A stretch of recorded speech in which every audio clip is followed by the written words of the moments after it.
बेटियों को इज्जत हुजूर ने अता फरमाई। उस वक्त लोग बेटी का पैदा हो जाना अपने लिए मुसीबत और अपने लिए एक शर्म की बात समझते थे। अरब के लोग जिसके घर में बेटी पैदा हो जाती उसका सर शर्म से झुक जाता था। वो ये सोचता था कि इसका मतलब है कोई मेरा दामाद बनेगा।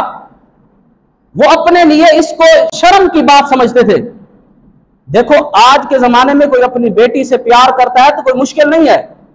उस जमाने में जब बेटी को लोग जिंदा गड़े में डालकर दफन कर दिया करते थे, बेटियों को जिंदा ज़बह कर दिया जाता था, उस जमाने में अल्लाह के नबी अलैहिस्सलातु वस्सलाम ने इरशाद फरमाया, लोगों सुन लो, फातिमा तो बिदअतुम मिन्नी, मेरी फातिमा तो मेरे जिगर का टुकड़ा है।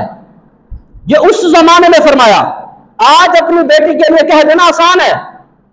आज अपनी बेटी के लिए प्यार भरे जुमले कहना बहुत आसान है।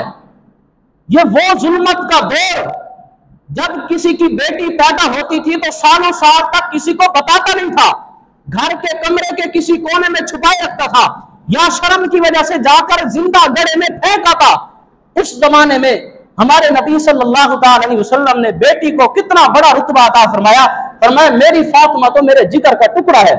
और एक हदीस में आया, हुजूर अलैहिस्सलातु वस्सलाम सैयदा तैयबा फातिमा की आमद पर खड़े होकर इस्तकबाल करते। ये बेटी को इज्जत अल्लाह के नबी ने अपने नूरे हिदायत के जरिए अता फरमाई।